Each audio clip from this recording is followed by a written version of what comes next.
नमस्कार सभी साथियों को स्वागत करता हूं सभी का इस यूट्यूब चैनल पर जिसका नाम है स्टडी विद पीएन लोधा। साथियों, रीट पात्रता परीक्षा जो कि जुलाई 2021 में आयोजित होने वाली है उसके लिए, और उसके बाद में जो थर्ड ग्रेड की मुख्य परीक्षा होगी उसके लिए, साथ ही सेकंड ग्रेड और फर्स्ट ग्रेड भर्ती के लिए भी मनोविज्ञान का बहुत ही इंपॉर्टेंट पेपर लेकर आया हूँ। और आज हम मनोविज्ञान का पेपर नंबर 21 हल करने वाले हैं, जिसमें 30 वीआईपी प्रश्न देखने को मिलेंगे। तो साथियों, एग्जाम में ऐसे ही प्रश्न पूछे जाएंगे तो निश्चित रूप से बहुत ही अच्छे लेवल के प्रश्न इस टेस्ट में हम हल करने वाले हैं। वीडियो को शुरू करते हैं। पूरे ही 30 प्रश्न। साथियों, प्रश्न संख्या 1 है, मनोविश्लेषणवाद का सिद्धांत किसने प्रस्तुत किया था? हेंस आइंजैक के द्वारा यह सिद्धांत प्रस्तुत किया गया था, कार्ल युंग के द्वारा यह सिद्धांत प्रस्तुत किया गया था, सिगमंड फ्रायड के द्वारा यह सिद्धांत प्रस्तुत किया गया था, या क्रेस्मर के द्वारा यह सिद्धांत प्रस्तुत किया गया था? तो बताइए प्रश्न संख्या 1 में कौन सा विकल्प आपका सही रहेगा। अगर हम बात करें मनोविश्लेषणवाद के सिद्धांत की, तो साथियों, मनोविश्लेषणवाद का सिद्धांत सिगमंड फ्रायड के द्वारा प्रस्तुत किया गया था, जिसमें इन्होंने मन के 3 स्तर बताए थे। कौन कौन से? एक तो आपके चेतन मन बताया था, एक अर्धचेतन मन बताया था, और एक बताया था आपके अचेतन मन। ठीक है, तो विकल्प नंबर आपका 3 सही है प्रश्न संख्या 1 में। नेक्स्ट बढ़ते हैं प्रश्न संख्या 2 की ओर। साथियों, आपके दूसरा प्रश्न है, यथार्थवादी चिंतन प्रक्रिया जो तथ्यों के सेट से निष्कर्ष निकालती है कहलाती है। उसे हम अनुभव कहते हैं, उसे हम प्रबलन कहते हैं, उसे आत्म कहा जाता है, या उसे तर्कना कहा जाता है? तो देखिए, प्रश्न संख्या 2 में आपसे पूछ रहा है कि यथार्थवादी चिंतन, यथार्थ मतलब वास्तविकता पर आधारित जो चिंतन प्रक्रिया होती है, जो तथ्यों के सेट से क्या निकाल रही है? निष्कर्ष। तो साथियों, उसको प्रबलन, अनुभव या आत्म नहीं कहा जाएगा, बल्कि उसको तर्कना कहा जाएगा। ठीक है, चौथा विकल्प आपके प्रश्न संख्या 2 में सही है। नेक्स्ट बढ़ते हैं प्रश्न नंबर 3 पर। तो तीसरा प्रश्न देखेंगे, ये देखिएगा प्रश्न नंबर 3 को, उस अधिगम को क्या कहते हैं जिसमें ऐच्छिक अनुक्रियाएं उनके परिणामों द्वारा नियंत्रित होती है? बहुत ही अच्छा मोस्ट प्रश्न है साथियों। क्रिया प्रसूत अनुबंधन उसको कहेंगे, सकारात्मक अधिगम उसको कहेंगे, प्राचीन अनुबंधन उसको कहेंगे, या संक्रियावाद उसको कहा जाएगा? तो प्रश्न संख्या 3 में थोड़ा सोचने की ज़रूरत है। अगर थोड़ा आप देख लोगे तो आपके ये चीज़ क्लियर हो जाएगी, क्योंकि प्रश्न पूछ रहा है अधिगम का वह प्रकार जिसमें ऐच्छिक अनुक्रिया किसके द्वारा नियंत्रित हो रही है? उनके परिणामों द्वारा। मतलब अगर परिणाम प्रभावशाली है तो वापस अनुक्रिया उत्पन्न होगी, और परिणाम प्रभावशाली नहीं है तो अनुक्रिया उत्पन्न नहीं होगी। साथियों, ऐसा होता है क्रिया प्रसूत अनुबंधन के सिद्धांत में। इसमें पहले क्रिया की जाती है, मतलब पहले क्रिया करवाई जाती है, और उसके बाद में पुनर्बलन के रूप में कुछ चीज़ें वहाँ पर दी जाती है। अगर वो पुनर्बलन प्रभावी है तो क्रिया दोबारा होती है। अतः यहाँ पर ऐच्छिक अनुक्रिया जिसमें परिणामों द्वारा नियंत्रित हो वो क्रिया प्रसूत अनुबंधन होता है। विकल्प 1 आपके प्रश्न नंबर 3 में सही है साथियों। नेक्स्ट बढ़ते हैं प्रश्न नंबर 4 पर। कोई भी प्रश्न अगर समझ में नहीं आता है, डाउट होता है, तो नीचे कमेंट हमें जरूर कर देना। तो चौथा प्रश्न है, अधिगम अशक्तता की विशेषता नहीं है। सीखने की अशक्तता वाले बच्चे कई शैक्षिक क्षेत्रों में सीखने में कठिनाई का अनुभव करते हैं, सामान्य या उससे अधिक बुद्धि रखते हैं, और इनमें से कोई भी नहीं। तो देखो, अधिगम अशक्तता की जो विशेषता आपको नहीं लग रही है उसको आपको बताना है। तो देखो, इनमें से कोई नहीं तो वाला विकल्प हटा देना है। अब यहाँ पर 3 विकल्प है, पहला, दूसरा, तीसरा। इसमें से कौन सी विशेषता अधिगम अशक्तता की नहीं है साथियों? तो देखो, सीखने में जिन बालकों को अशक्तता होती है वो भी अधिगम अशक्तता में आते हैं। कई शैक्षिक क्षेत्रों में सीखने में कठिनाई का अनुभव भी ये करते हैं। लेकिन यहाँ पर जो तीसरा विकल्प है, सामान्य इससे बुद्धि रखते हैं, ये कोई सीखने की अशक्तता का उदाहरण नहीं है या उसकी विशेषता नहीं है। तो विकल्प नंबर आपका 3 सही है साथियों प्रश्न नंबर 4 में, क्योंकि सामान्य बालक जो है वो अधिगम अशक्तता वाले थोड़ी होते हैं, या अधिक बुद्धि रखते हैं। प्रतिभाशाली वाले बालक अधिगम अशक्तता वाले नहीं होते हैं। तो ओनली तीसरा ही विकल्प आपके प्रश्न 4 में सही है साथियों। नेक्स्ट बढ़ेंगे प्रश्न नंबर 5 पर। तो 5वां प्रश्न, आपके 5वां प्रश्न क्या कह रहा है आपसे? एरिक्सन के अनुसार बालक विद्यालय जाना किस अवस्था में आरंभ करते हैं? विश्वास बनाम अविश्वास अवस्था में, उपक्रम बनाम ग्लानि में, समग्रता बनाम भग्नाशय में, और पहचान बनाम भूमिका संभ्रम में? तो बताओ प्रश्न संख्या 5 में ये जो प्रश्न पूछा गया है, ये इरिक एरिक्सन का जो मनोसामाजिक विकास का सिद्धांत है उससे ये प्रश्न पूछा गया है। इसमें इन्होंने टोटल 8 अवस्थाओं का उल्लेख किया था साथियों। अब विद्यालय जाने की बात करें तो लगभग बालक 5 से 6 वर्ष में विद्यालय जाना आरंभ करते हैं। तो विश्वास बनाम अविश्वास 5 से 6 वर्ष नहीं होती है, बल्कि उपक्रम बनाम ग्लानि की जो अवस्था है ये 5 से 6 वर्ष के अंतर्गत आ जाती है। अतः यहाँ पर इसी अवस्था में बालक विद्यालय जाना आरंभ करते हैं। तो दूसरा विकल्प आपके 5वें प्रश्न में सही है। नेक्स्ट ये प्रश्न नंबर 6 पे आते हैं साथियों। प्रश्न संख्या 6 में देखिएगा क्या पूछ रहा है। वह स्थिति जिसमें व्यक्ति समान लक्ष्य द्वारा विकर्षित एवं आकर्षित होता है एवं दुविधा की अनुभूति का प्रदर्शन करता है कहलाती है। उपागम उपागम द्वंद्व कहलाती है, परिहार उपागम द्वंद्व कहलाती है, परिहार परिहार द्वंद्व कहलाता है, और इनमें से कोई भी नहीं। तो कोई नहीं को तो हम एक तरफ रख देते हैं साथियों। परिहार और उपागम द्वंद्व में क्या होता है आपको पता होना चाहिए। उपागम का मतलब होता है जिसकी हम जो चीज़ चाहते हैं उसकी प्राप्ति। परिहार में क्या होता है, हम उस चीज को प्राप्त नहीं करना चाहते हैं। तो यहाँ पर क्या कर रहा है, पहले विकर्षित हो रहा है बालक, तो विकर्षित हो रहा है मतलब क्या कर रहा है, पहले परिहार कर रहा है, फिर आकर्षित हो रहा है तो मतलब बाद में उपागम कर रहा है। तो परिहार उपागम द्वंद्व यहाँ पर प्रश्न संख्या 6 में दूसरा विकल्प सही रहेगा। क्लियर है सभी के ये। नेक्स्ट बढ़ते हैं प्रश्न संख्या 7 की ओर। तो आपके प्रश्न संख्या 7 है, संवेग का वह सिद्धांत जिसके अनुसार शारीरिक परिवर्तन तथा संवेग की अनुभूति एक साथ घटित होती है कौन सा है। कैनन-बार्ड सिद्धांत है, जेम्स लेंगे सिद्धांत है, मूल प्रवृत्ति का सिद्धांत है, या व्यवहारवाद का सिद्धांत है। तो देखो संवेगों से संबंधित यहाँ पर ये सिद्धांत दे रखे, जैसे कैनन-बार्ड का, जेम्स लेंगे का, मूल प्रवृत्ति का और व्यवहारवाद का। तो यहाँ पर प्रश्न कह रहा है आपसे कि जिस सिद्धांत में शारीरिक परिवर्तन और संवेग की अनुभूति दोनों एक साथ घटित होती है साथियों, इस सिद्धांत को हम जानते हैं कैनन-बार्ड सिद्धांत के नाम से, जिसके जनक कौन है, कैनन-बार्ड ही है। जबकि जेम्स लेंगे सिद्धांत में के जनक कौन है, जेम्स लेंगे ही है। तो विकल्प नंबर आपका 1 सही है प्रश्न नंबर 7 में। नेक्स्ट ये प्रश्न नंबर 8 पे आते हैं। अच्छा, मूल प्रवृत्ति का सिद्धांत फिर किसने दिया था, विलियम मैकडूगल ने दिया था साथियों। तो चलिए 8वां प्रश्न देखेंगे। आपके 8वां प्रश्न, उद्वेलन शरीर की रिक्त स्थान है जिसकी पूर्ति करना है, अवस्था होती है, ज्ञानात्मक अवस्था होती है, भावात्मक अवस्था होती है, क्रियात्मक अवस्था होती है, या सांवेगिक अवस्था होती है। तो साथियों प्रश्न संख्या 8 में आपके जो सही उत्तर है, आरबीएससी एनसीईआरटी की किताबों से भी आपको बहुत प्रश्न देखने को मिलेंगे इन टेस्टों में। तो यहाँ पर उद्वेलन शरीर की क्रियात्मक अवस्था मानी जाती है। कौन सी अवस्था, क्रियात्मक अवस्था, जिसमें व्यक्ति सक्रिय रहकर क्रिया करता है। तो तीसरा विकल्प आपके 8वें प्रश्न में सही है। नेक्स्ट बढ़ेंगे प्रश्न संख्या 9 पर। तो 9वां प्रश्न देख लेंगे। ऐसा चिंतन जो मौलिक होता हो, आविष्कारशील होता है और लचीला होता है एवं सृजनात्मकता की विशेषता रखता है, तो उसको क्या कहा जाता है साथियों। उसको अभिसारी चिंतन कहा जाता है, उसको अपसारी चिंतन कहा जाता है, निगमनात्मक चिंतन कहा जाता है, या वास्तविक चिंतन कहा जाता है। तो जो चिंतन मौलिक, आविष्कारशील और लचीला हो और जिसका संबंध सृजनात्मकता से हो साथियों, उसको हम अपसारी चिंतन कहते हैं। जबकि जो अभिसारी चिंतन है साथियों, इसका संबंध हमारी बुद्धि से होता है। किससे होता है, बुद्धि से होता है। तो विकल्प आपका 2 यहाँ पर प्रश्न संख्या 9 में सही है। नेक्स्ट बढ़ेंगे अब हम प्रश्न संख्या 10 पर। 10वां प्रश्न है, किसी भाषा में सबसे छोटी अर्थपूर्ण इकाई को क्या कहा जाता है। रूपिम कहा जाता है, मिम्स कहा जाता है, कोर्ती कहा जाता है, या तारत्व कहा जाता है। तो देखो किसी भाषा में जो सबसे छोटी अर्थपूर्ण इकाई होती है साथियों, इसको हम रूपिम के नाम से जानते हैं। किस नाम से जानते हैं, रूपिम के नाम से। विकल्प 1 आपके 10वें प्रश्न में सही है। नेक्स्ट ये प्रश्न संख्या 11 पे आते हैं। तो 11वां प्रश्न, सामाजिक अधिगम में वह प्रक्रिया जिसके द्वारा बच्चा दूसरों का प्रेक्षण तथा अनुकरण करके सामाजिक तथा संज्ञानात्मक व्यवहार सीखता है, उसको क्या कहा जाता है। अनुकरण, मॉडलिंग, संज्ञानवाद और समूह परीक्षण।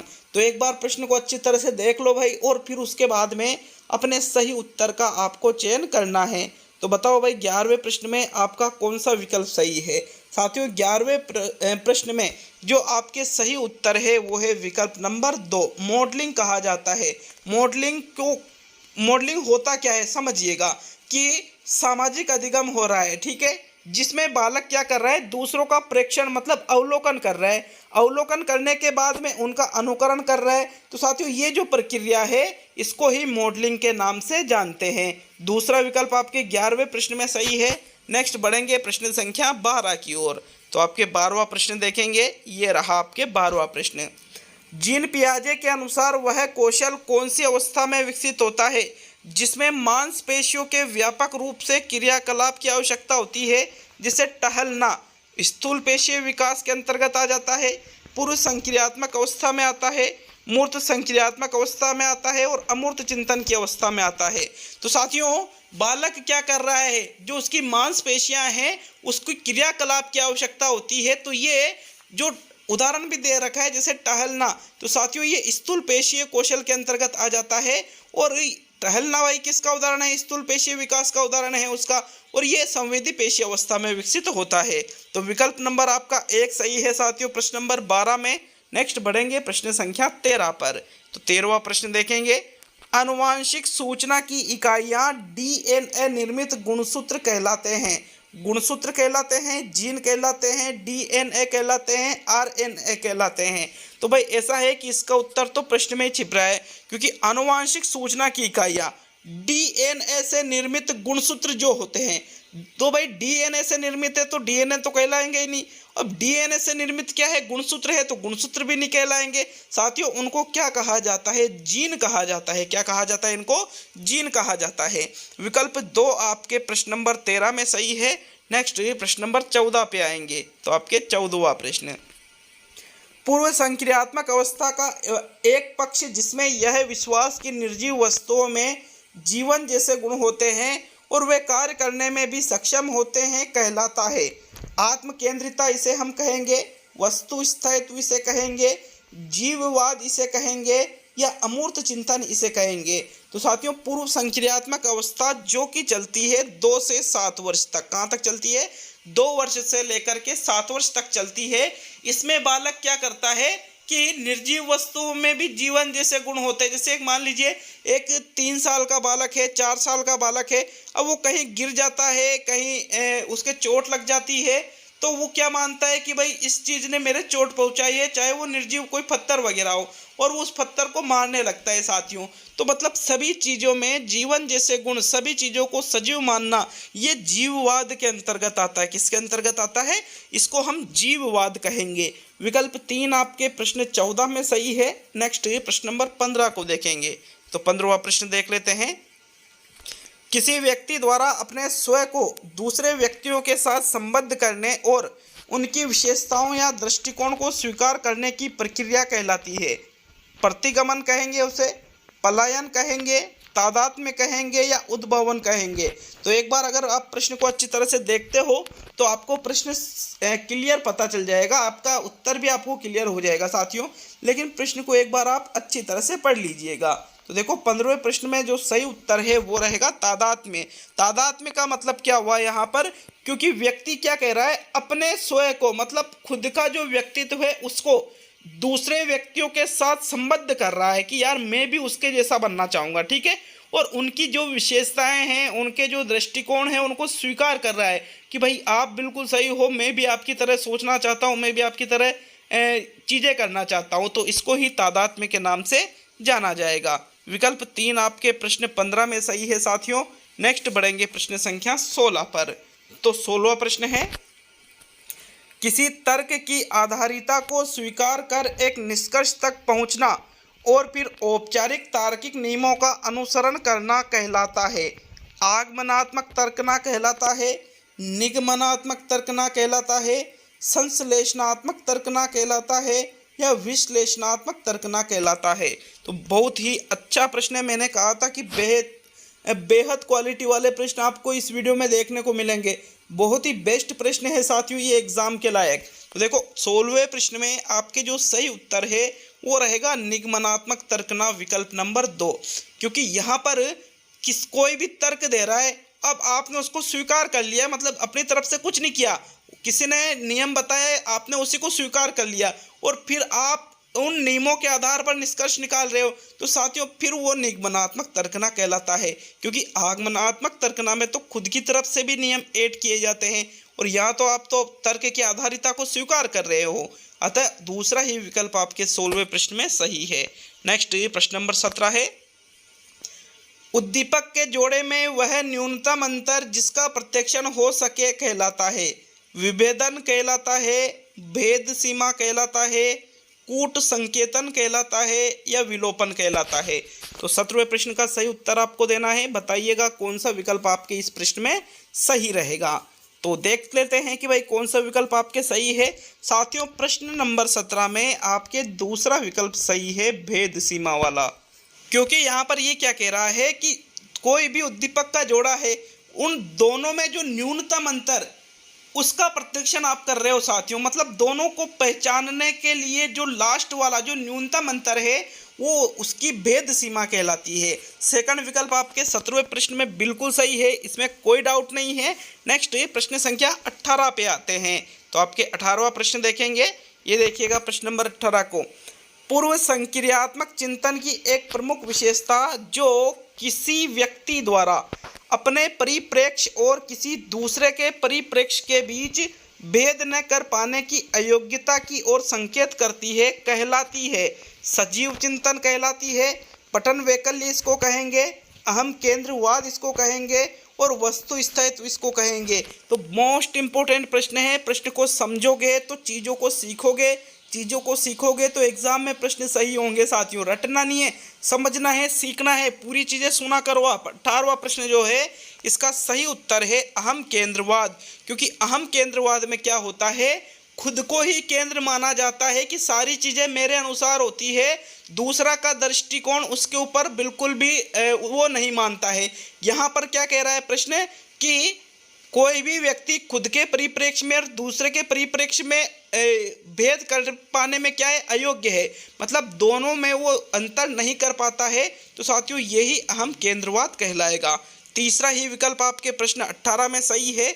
नेक्स्ट बढ़ेंगे प्रश्न संख्या 19 की ओर। तो आपके 19वां प्रश्न देखेंगे साथियों। पियाजे ने अपने सिद्धांत में बाल विकास की कितनी अवस्थाएं बताई है, 1, 2, 3 और 4। तो साथियों पियाजे का सिद्धांत बार बार मैं यहाँ से प्रश्न पूछता हूँ, क्योंकि एग्जाम में यहाँ से आपका 101% हर बार प्रश्न बनता है।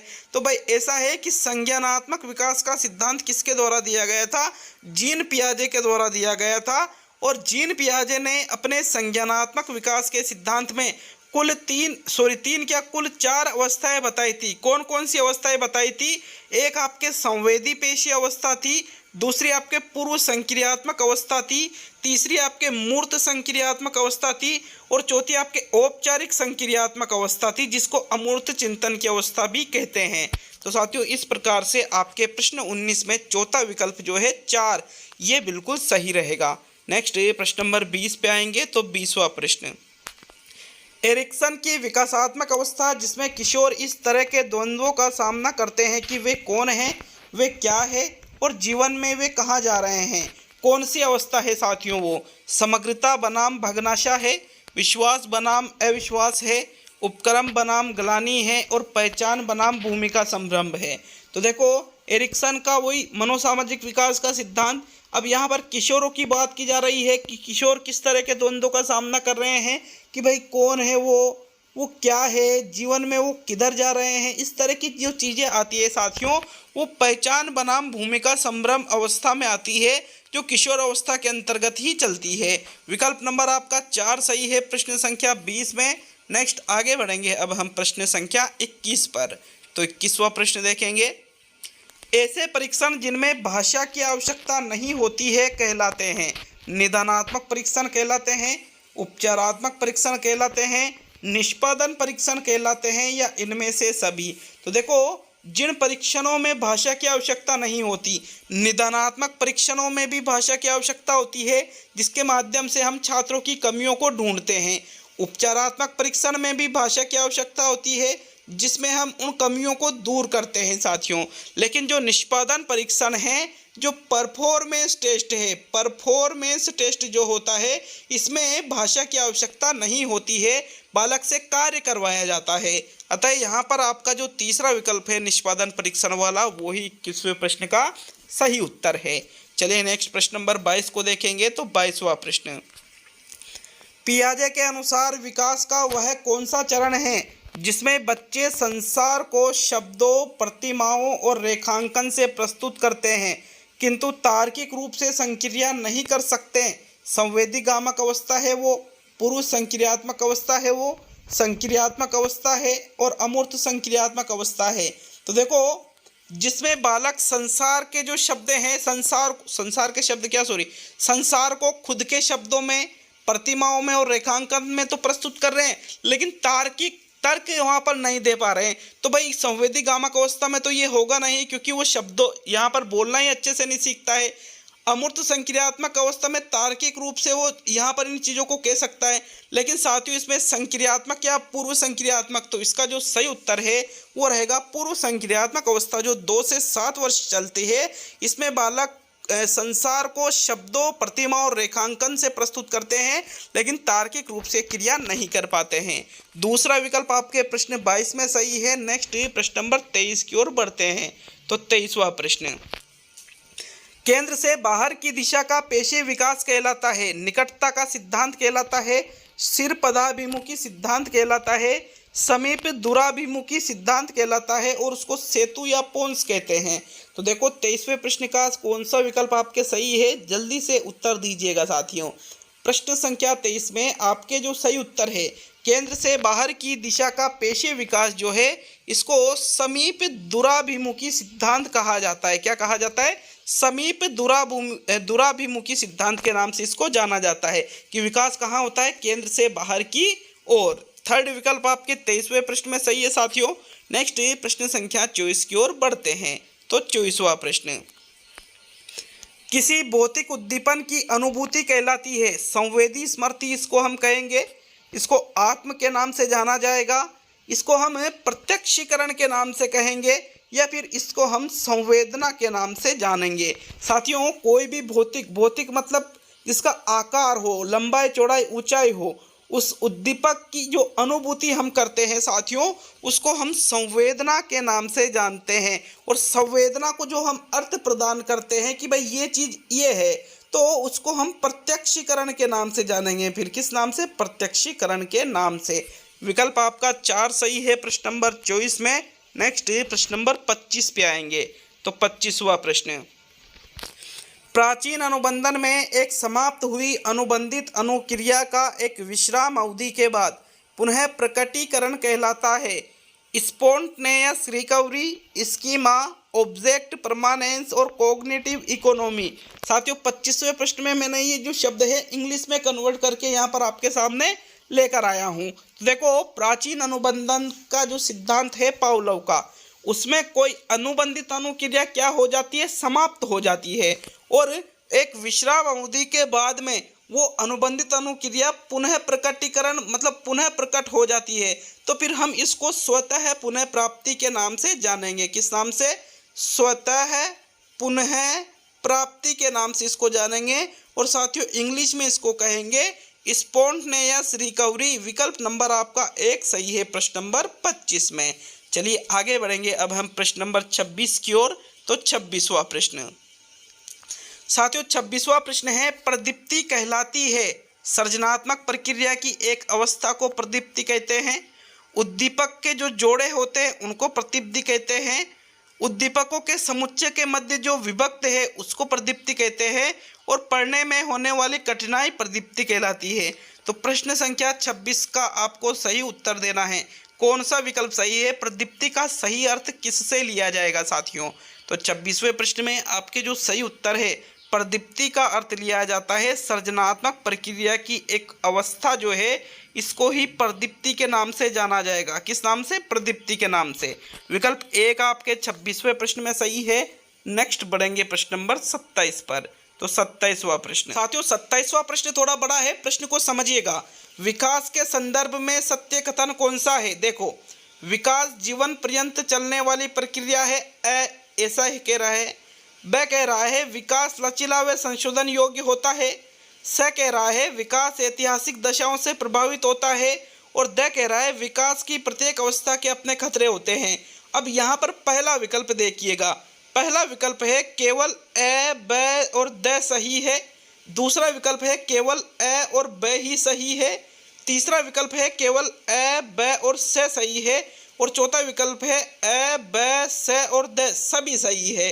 तो बताओ प्रश्न संख्या 27 में आपका कौन सा विकल्प सही रहेगा। हम एक एक इन कथनों को देखते हैं। विकास जीवन पर्यंत चलने वाली प्रक्रिया है, मतलब जब तक व्यक्ति की मृत्यु नहीं हो जाती तब तक विकास चलता रहता है, तो ये सही कथन है। विकास लचीला व संशोधन योग्य भी होता है साथियों, लचीलापन पाया जाता है, इसमें आप बीच में बदलाव भी कर सकते हो विकास में, तो ये भी सही हुआ। फिर विकास ऐतिहासिक दशाओं से प्रभावित होता है, जो हमारी इतिहास की जो दशाएं हैं उनसे वर्तमान का हमारा विकास भी प्रभावित होता है, ये भी बिल्कुल सत्य कथन है। और विकास की प्रत्येक अवस्था के अपने खतरे होते हैं, ये भी बिल्कुल सत्य कथन है। अर्थात कथन ए, कथन ब, कथन स और कथन द चारों ही क्या है, सत्य है। तो फिर कौन से विकल्प में चारों ही सही दे रखे हैं, चौथे विकल्प में चारों ही सही दे रखे हैं, ए ब स और द चारों ही कथन सही है साथियों। तो विकल्प नंबर आपका 4 27वें प्रश्न में सही हो जाता है। नेक्स्ट बढ़ते हैं प्रश्न नंबर 28 की ओर। तो चलिए 28वां प्रश्न देखेंगे। आपके 28वां प्रश्न क्या पूछ रहा है, ये देखो 28वें प्रश्न को। व्यक्ति के लघु मंडल में सम्मिलित नहीं है विद्यालय, पास पड़ोस, परिवार और कार्यस्थल। तो जो व्यक्ति का जो एक तो होता है मध्य मंडल, लघु मंडल, वृहद मंडल, साथियों इन चीज़ों में लघु मंडल के अंतर्गत विद्यालय भी आ जाता है, उसका पास पड़ोस भी आ जाता है, परिवार भी आ जाता है, लेकिन व्यक्ति का जो कार्य स्थल है इसको लघु मंडल में सम्मिलित नहीं किया जाता है। तो विकल्प नंबर आपका 4 सही है प्रश्न नंबर 28 में। अब सेकंड लास्ट, आज का सेकंड लास्ट मतलब 29वां प्रश्न देखते हैं। आपके 29वां प्रश्न है साथियों, पियाजे के संज्ञानात्मक विकास सिद्धांत के अनुसार बालक में वस्तु स्थायित्व की पहचान विकसित होती है कौन सी अवस्था में, संवेदी पेशी अवस्था में विकसित होती है, पूर्व संक्रियात्मक अवस्था में विकसित होती है, मूर्त संक्रियात्मक अवस्था में विकसित होती है और औपचारिक संक्रियात्मक अवस्था में विकसित होती है। तो बताओ भाई 29वें प्रश्न का कौन सा विकल्प सही रहेगा। देखो वस्तु स्थायित्व क्या होता है, जैसे मान लीजिए कोई बालक है, उसके पास कोई खिलौना है, आपने उस खिलौने को उससे छुड़ा करके और वो पास में ही एक यूँ मानिए कंबल रखा है, कंबल के नीचे आपने उस खिलौनों को रख दिया। अब बालक के सामने वो नहीं है, लेकिन आपने जो रखा उसने देख लिया, तो बालक यदि वहां जाकर उस खिलौनों को प्राप्त कर लेता है तो मतलब उसमें वस्तु स्थायित्व का गुण उत्पन्न हो गया। अर्थात साथियों ये जो चीज़ है ये आपके संवेदी पेशी अवस्था में ही विकसित हो जाती है। लगभग बालक 18 महीने का जब होता है, 16 17 18 महीने का होता है, तब उसमें वस्तु स्थायित्व का भाव आ जाता है, लेकिन इसके पहले वस्तु स्थायित्व का भाव उसमें नहीं होता है। तो संवेदी पेशी अवस्था के अंतर्गत ही 18 महीना 19 महीना ये इसी के अंतर्गत आता है, क्योंकि 0 से 2 वर्ष इसकी अवधि होती है। अतः यहाँ विकल्प 1 आपके 29वें प्रश्न में सही है। अब आज का अंतिम और 30वां प्रश्न है, लेकिन इसी प्रकार से आपके साइकोलॉजी के पूरे 100 टेस्ट करवाए जाएंगे। अभी ये तो 21वां टेस्ट है, उसके बाद में हिंदी के भी पूरे 100 टेस्ट करवाए जाएंगे। हिंदी के भी टेस्ट चल रहे हैं, टीचिंग मेथड के भी टेस्ट चल रहे हैं साथियों, वो भी पूरे 100 टेस्ट होंगे।